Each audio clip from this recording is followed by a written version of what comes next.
குன்றத்தூரில் இருக்க முருகன் கோயில் எடுத்துக்கோங்க, அது எந்த கிரகம் பேர் கொடுத்துருக்கு, அது யாரெல்லாம் வணங்கலாம்? குன்றத்தூரில் இருக்கிறது சுப்பிரமணியர் தான். சுப்பிரமணியர் அப்படிங்கிறது வந்து செவ்வாய்க்கும் இல்லை தொழிலில் ஒரு பார்ட்னர் ஒரு பிரச்சனை பண்ணுறாரு அப்படின்னா அதுக்கும் இங்கே போகலாமா? அவங்களுக்கும் குன்றத்தூர் தான். அந்த முருகன் கோயிலுக்கு போகும்போது நிச்சயம் அதிலேருந்து சிக்கல்கள்லேருந்து அவங்க விடுபடுவாங்க.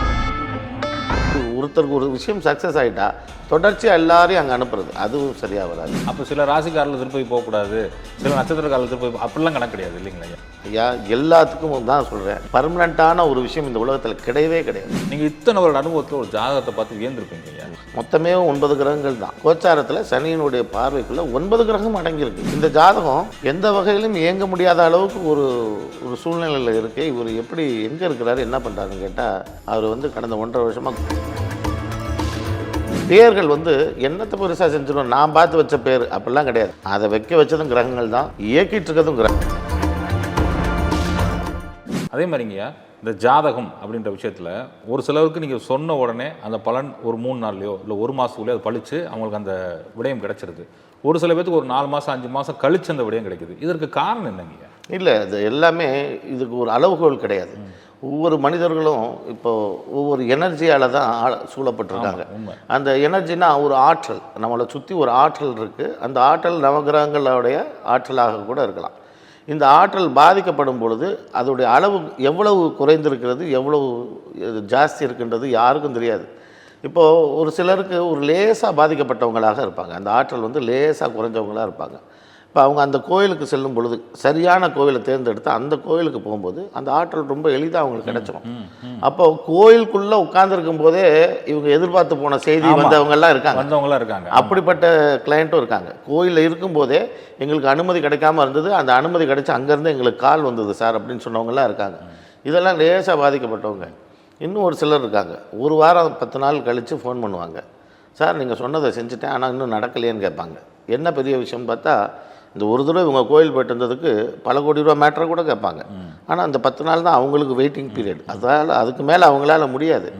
இப்போது இந்த ஆற்றல் எவ்வளோ குறைவாக இருக்குன்றது அவங்களுக்கு தெரியாது, நமக்கும் தெரியாது. அவங்க தொடர்ச்சியாக பீரியாடிக்கலாக அந்த கோயிலுக்கு போயிட்டு வரும்போது நிச்சயம் அதுலேருந்து அவங்களுக்கு ஒரு வித்தியாசமான ஒரு அனுபவம் கிடைக்கும். இது நம்மளை சுற்றி நடக்கக்கூடிய விஷயங்கள்லேயே இந்த காரியம் நடக்குமா, இது சரியான கோவிலா அப்படின்றத நம்ம தெரிஞ்சுக்கலாம்.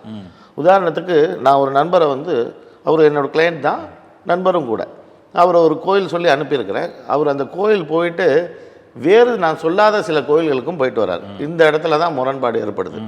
என்னென்னா, நம்ம ஒரு கிரகத்திற்காக இந்த கோவில் சொல்லி இருக்கும்போது இவங்க வர வழியில் இருக்கக்கூடிய இன்னும் 2 கோயில் போகிறாங்க. அந்த கோயிலுக்கு உண்டான கிரகம் இந்த கிரகத்திற்கு எதிர் கிரகம். இது போயிட்டு அவங்க ஊர் போய் சேர்றதுக்குள்ளே வண்டி ஆக்சிடெண்ட் ஆகிடுச்சு. அப்போது இவங்க ஃபோன் பண்ணி கேட்குறாங்க, நீங்கள் சொன்னீங்கள்ல அந்த கோயில் போகணும், போயிட்டு வர்ற வழியில் இந்த மாதிரி வண்டி ஆக்சிடெண்ட் ஆகிடுச்சு, இப்போ யாருக்கும் பாதிப்பு இல்லை, ஆனால் வண்டி நிறைய சேதாரம் ஆகிடுச்சு. நாங்கள் அந்த கோயில் போயிட்டு அப்படியே இந்த கோயில் போயிட்டு இன்னொரு 2வது கோயில் சொன்னாங்க. அப்போ நான் கேட்டேன், அந்த கோயில் என்ன கிரகம்னு உங்களுக்கு தெரியுமா அப்படின்னா, இல்லை தெரியாது, அது சனிக்கு உண்டான கோயில். அப்போ இவங்க போயிட்டு வர்றது சூரியனுக்கு உண்டான கோயில். இப்போ போயிட்டு வரும்போது இது விபத்து ஏற்பட்டது வந்து ரொம்ப சர்வசாதாரணம். ஒரே நேரத்தில் 2 எனர்ஜியும் இவங்க வாங்கிட்டு வரும் பொழுது சில விஷயங்கள் தவறாகவும் முடிகிறதுக்கு வாய்ப்பு உண்டு.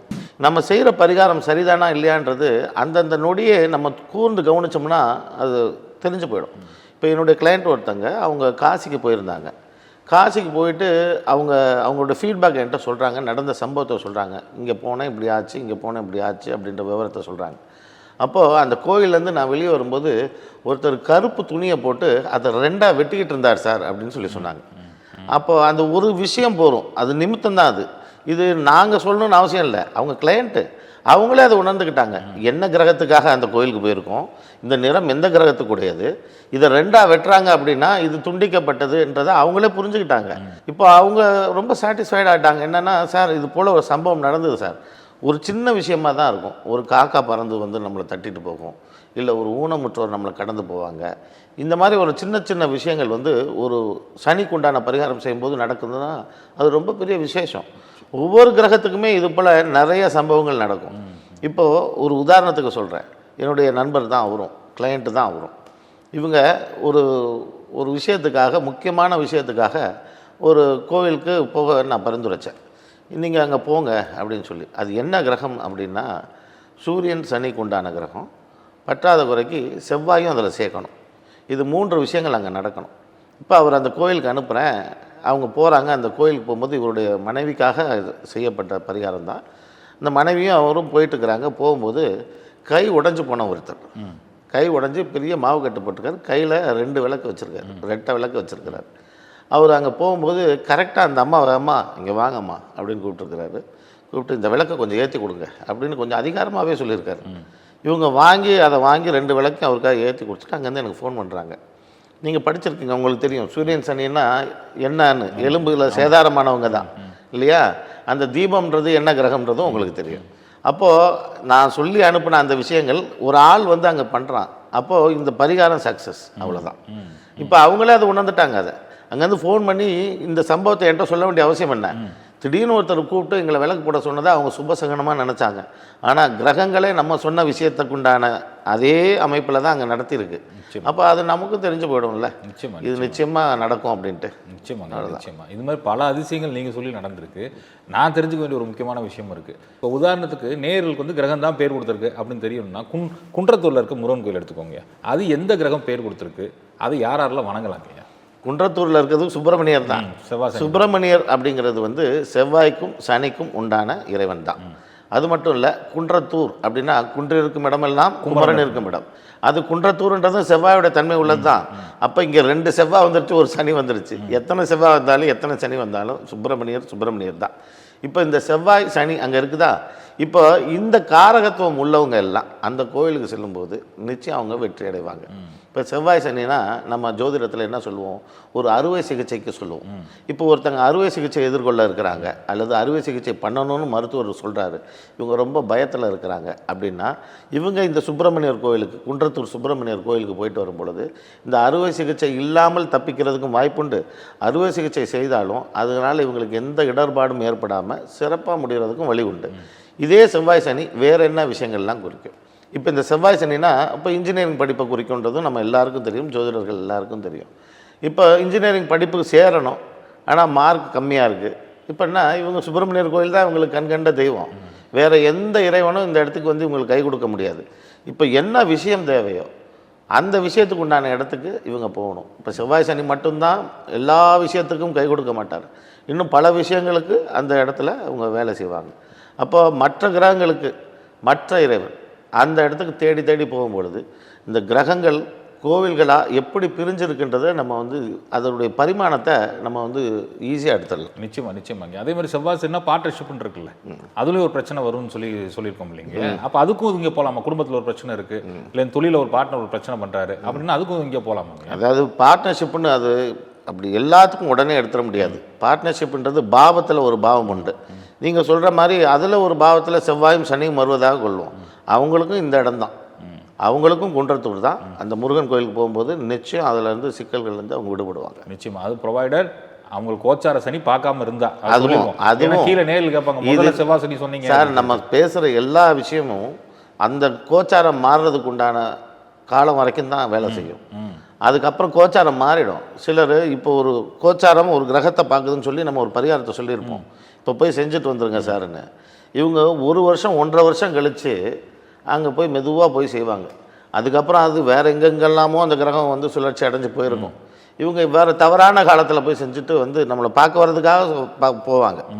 ஐயா நீங்கள் சொன்ன மாதிரி பார்த்துட்டோம், எப்போ நடக்கும் அப்படிம்பாங்க. நான் எப்போ சொல்லி அனுப்பிச்சேன்? 1 வருஷம் முன்னாடி சொன்னீங்க.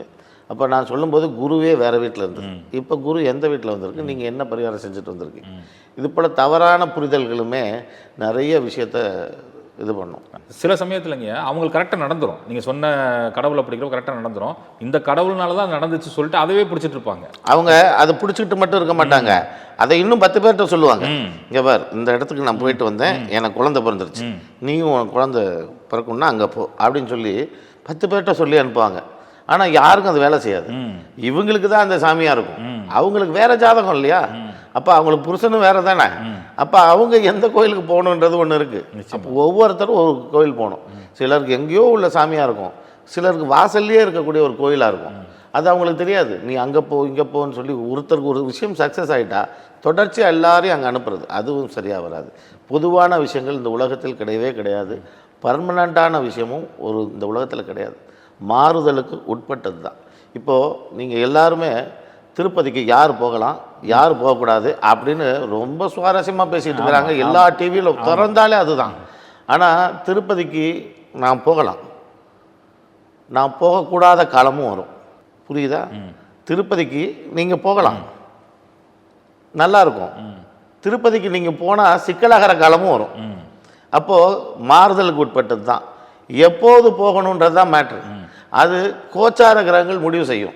கோச்சார கிரகங்கள் உங்களுடைய ஜென்ம ஜாதகத்தில் உள்ள கிரகங்களை ஏற்கு மாறாக பார்த்துருக்கும் பொழுது நீங்கள் திருப்பதி இல்லை எங்கே போனாலும் சரி அந்த நேரத்தில் கை கொடுக்கவே கொடுக்காது.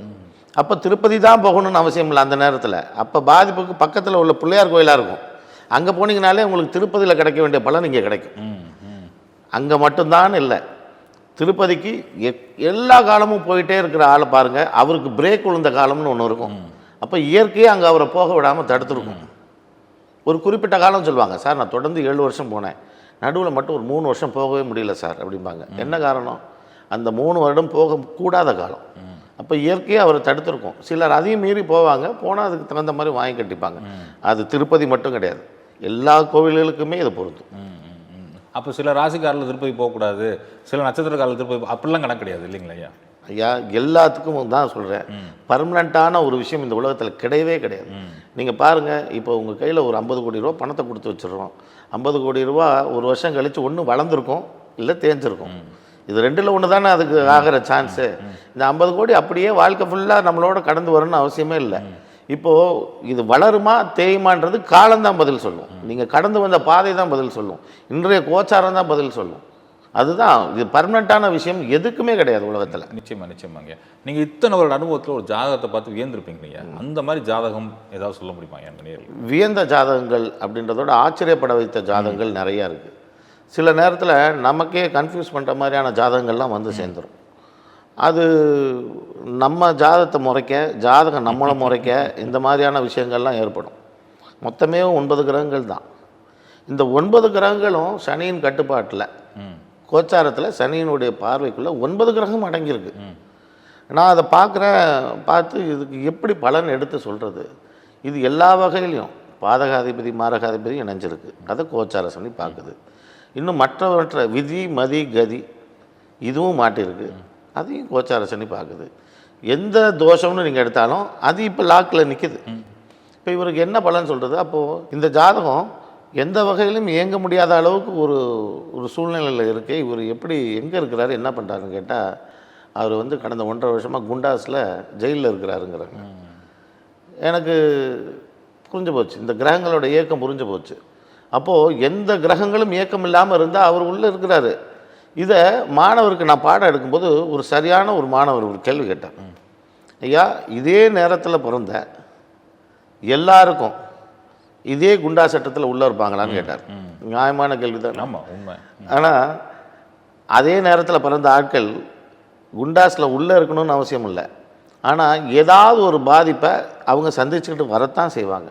இந்த கிரகங்களுக்கு மீறி வேறு விஷயங்கள் கிடையாது. இப்போது ரஜினிகாந்த் ஒரு நேரத்தில் பிறந்தார், ரஜினி சார் பிறந்தார் அப்படின்னா அந்த நேரத்தில் பிறந்த எல்லாருக்கும் ரஜினி சார் ஜாதகம் இருக்கும். இப்போ எல்லாரும் ரஜினிகாந்த் சார் ஆகிட்டாங்களா அப்படின்றது வாய்ப்பில்லை. இந்த நேரத்தில் ஒரு மாறுதல் ஏற்படும் பாருங்கள். என்னென்னா, இப்போது இவர் பேர் சங்கர்னு வச்சுப்போம். இவர் பேர் சங்கர்னா சூரியன். இந்த சூரியன் வலுவிழந்து போயிருக்கு, இவர் உள்ளே போய் நிற்கிறார். இவங்க அப்பா அம்மா பேர் வேறு வேறு பேராக இருக்கும். இதே நேரத்தில் பிறந்த இன்னொருத்தருடைய ஜாதகத்தில் அவருடைய பேர் வேற யார், குமாராக இருக்கும். இது வேறு கிரகம், அது வேறு கிரகம், சரிங்களா? அவங்க அப்பா அம்மாவுடைய பேர் வேறு வேறையாக இருக்கும். இப்போது இது ஆளுங்கிரகம்னு கேபியில் சொல்லுவோம் இல்லையா, அதே போல் இதுலேயும் கீ பிளானட்டுன்னு ஒன்று இருக்குது. இந்த கீ பிளானட்டு இவருக்கு என்ன சொல்லுதோ அதை நோக்கி இவர் போவார். இவர் ஜெயிலுக்கு போவாருன்னா இவர் கடனில் மாட்டியிருப்பார். இவர் உள்ளே இருந்து வெளியே வர முடியாது, இவர் கடன் வாங்கிட்டு வெளியே தலை காட்ட முடியாமல் இருப்பார். சம்பவங்கள் கொஞ்சம் மாறி இருக்கும். அது எதனாலன்னா இவங்களுடைய பெயர்களும் இவங்களுடைய தாய் தகப்பன் பெயருடைய கீ பிளானட்டும் இந்த பலன்களையே மாற்றிவிடும். ஒரு மெல்லிய நூலிடை தான், ஆனால் அந்த விஷயம் பல பிரம்மாண்டமான விஷயங்களுக்கு வந்து வழிகாட்டும். அதனால் ஒரு பேர்கள் வந்து என்னத்தை பெருசாக செஞ்சிடும், நான் பார்த்து வச்ச பேர் அப்படிலாம் கிடையாது. அதை வைக்க வச்சதும் கிரகங்கள் தான், இயக்கிட்டு இருக்கிறதும் கிரகங்கள் தான். நிச்சயமாங்க, நிச்சயம். ஐயா நிறைவாக ஒரு கேள்வி, இதை தான் முதல்ல கேட்டிருக்கணும். பட் பார்க்குற நேர்களுக்கு இது புரியணும். கிரகங்கள் எப்படி பேர் கொடுக்குது, நம்ம விதிமுறைகள் எப்படி பார்க்குறீங்க, நீங்கள் எப்படி சொல்கிறீங்கன்றது புரியணுக்காண்டி தான் இவ்வளோ டிஸ்கஷன் போயிட்டு இருந்துச்சு. உயர்நிலை வகுப்பு புரட்டாசி மாதம் எடுக்க போகிறீங்க. உயர்நிலை வகுப்பில் என்னெல்லாம் இருக்க போகுது? உயர்நிலை வகுப்பில் என்னுடைய அனுபவங்கள் முக்கியமாக இருக்கும். இப்போது கடந்து வந்த பாதையில் நிறைய குருமார்களை நான் தாண்டி வந்திருக்கிறேன். நிச்சயமாங்க, அதை நான் சொல்லணும் இந்த இடத்துல.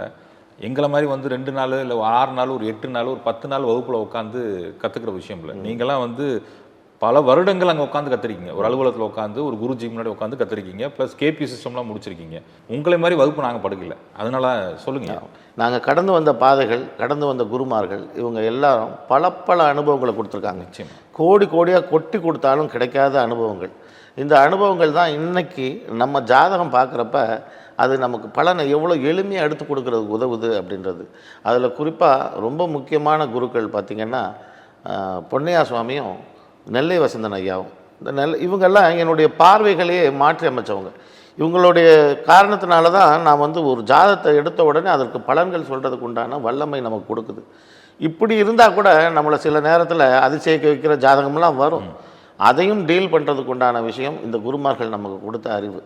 ஒவ்வொரு ஜாதகமும் நாம் பார்க்குறேன் இல்லையா, அந்த ஜாதகம் ஒவ்வொன்றுமே எனக்கு குரு. அப்போது நம்ம அன்றாடம் சந்திக்கக்கூடிய வித்தியாசமான ஜாதகங்கள், வழக்கமாக வர ஜாதகங்கள் விட்டுருவோம், வித்தியாசமான ஜாதகங்கள், ஒவ்வொரு ஜாதகத்தையும் எப்படி அணுகணுன்ற ஒரு விதம் இருக்கு இல்லையா, அதெல்லாம் என்னுடைய வகுப்பில் ரொம்ப எளிமையாக அதை ஒரு வடிவமைச்சிருக்கிறோம். இது ஒவ்வொரு கிளாஸுக்கும் வெவ்வேறு புது ஜாதகங்கள் வரும். ஏன்னா என்னுடைய அனுபவங்கள் மாறிக்கிட்டே வருது. இது எல்லாம் வரும். நான் படித்த அனைத்து விஷயங்களும் இதில் இருக்கும். அது இல்லாமல் எக்ஸ்ட்ரா என்னுடைய சொந்த அனுபவமும் புது ஜாதகங்கள் வருது இல்லையா, அந்த ஜாதகத்தை பற்றின விளக்கங்களும் அதில் கொடுப்போம். நிச்சயமாக அதில் வந்து நம்ம கிரக சேர்க்கை, எல்லாத்துக்கான விஷயம் எல்லாமும் அதில் வந்துடும். கோயில்கள் எப்படி கிரகங்களால் சூழப்பட்டிருக்கு அப்படின்ற விஷயமும் இதில் சேர்த்து வரும். நிச்சயமாங்க. இப்போ இந்த வகுப்பு படிக்கிறாங்க, படித்த மாணவர்கள் வந்து என்ன குவாலிஃபிகேஷன் இருக்கணும்? அடிப்படை முடிச்சுட்டு வரணும் இல்லையா? அடிப்படை கண்டிப்பாக தெரிஞ்சிருக்கணும். அடிப்படை தெரிஞ்சுட்டா இவங்க வந்து உயர்நிலைக்கு வந்துட முடியும். அடிப்படையே தெரியாமல் இங்கே வந்தால் அவங்களுக்கு ஒன்றும் புரியாது. அடிப்படை எங்கே வேணால் படிச்சிருக்கலாம், எப்படி வேணால் படிச்சிருக்கலாம். ஆனால் அவங்களுக்கு தேவையானது இந்த கிரகங்களுடைய குணங்கள், இந்த பாவங்களுடைய குணங்கள், எந்தெந்த வீடு என்னென்ன விஷயத்தை தரும், இந்த மாதிரியான ஒரு அடிப்படையான விஷயங்களை தெரிஞ்சிருந்தால் கூட போதும். ரொம்ப நான் 6 வருஷம் படிக்கணும், 5 வருஷம் இதெல்லாம் படிக்கணும் அப்படிலாம் ஒன்றும் அவசியம் இல்லை. எங்கே படிச்சிருந்தாலும் அவங்களுக்கு இங்கே உயர்நிலை ஜோதிடம் இங்கே வரும்பொழுது நிச்சயம் அவங்களுக்கு பலன் தரும். நிச்சயமாங்க. உங்கள் பொண்ணாக நேரத்தை செலவழிச்சு நம்ம நேருக்கு இவ்வளோ விளக்கம் கொடுத்ததுக்கு ரொம்ப நன்றிங்க. சுகமே சொல்லு. நன்றிங்க. நன்றி.